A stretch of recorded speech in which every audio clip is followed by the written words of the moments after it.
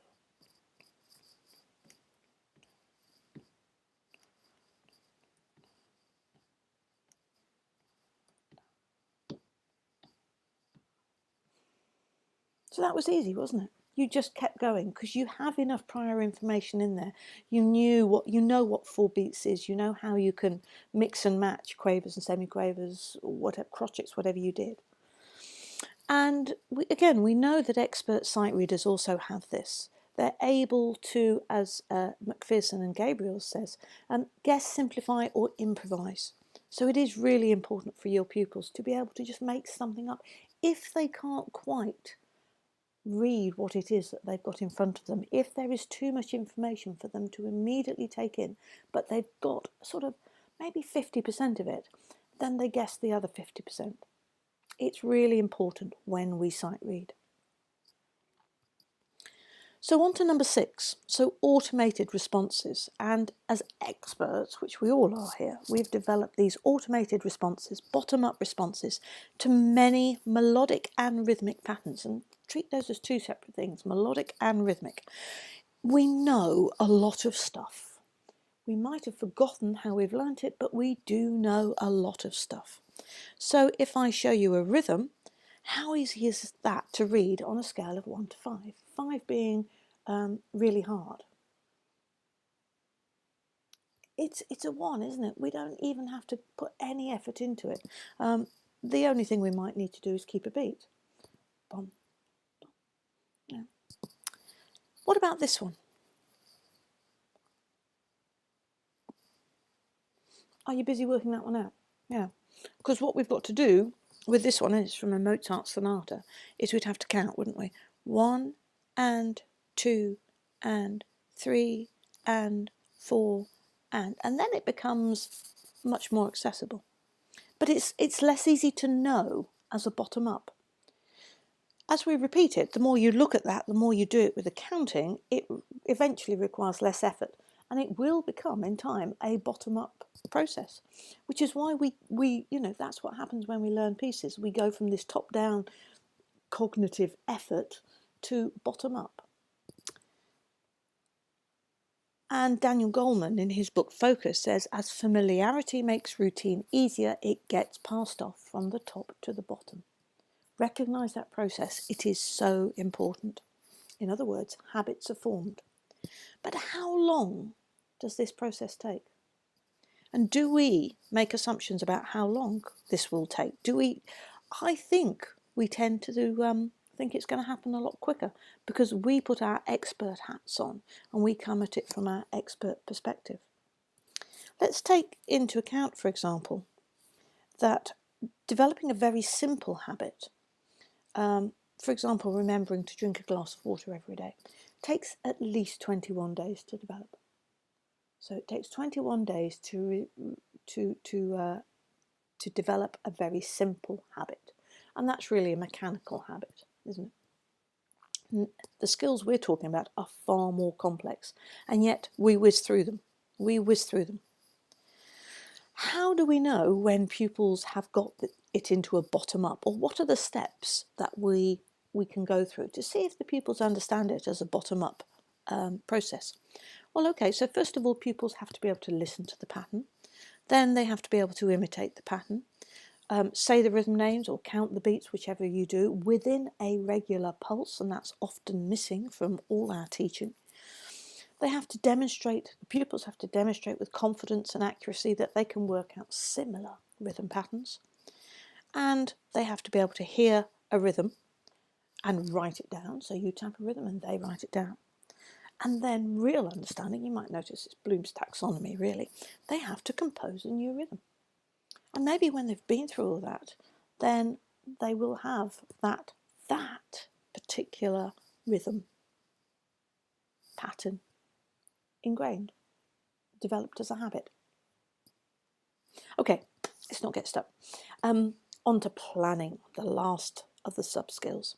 And the planning really is for us because we know that we have to help our students to sight read on a more regular occasion.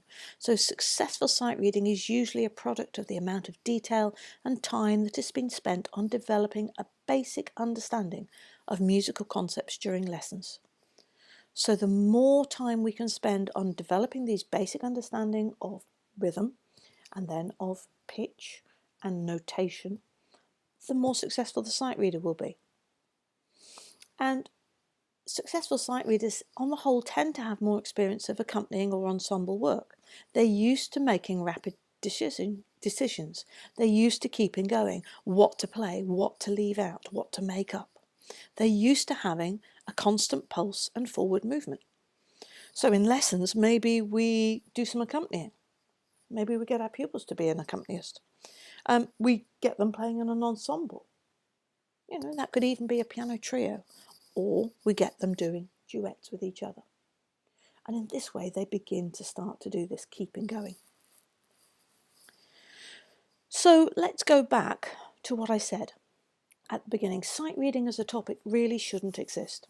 Instead, we should be focusing on securing all the different skills required so they're planned for and built up sequentially during lessons. And they should really be integrated into that whole learning process. Sight reading should be integrated rather than separated out.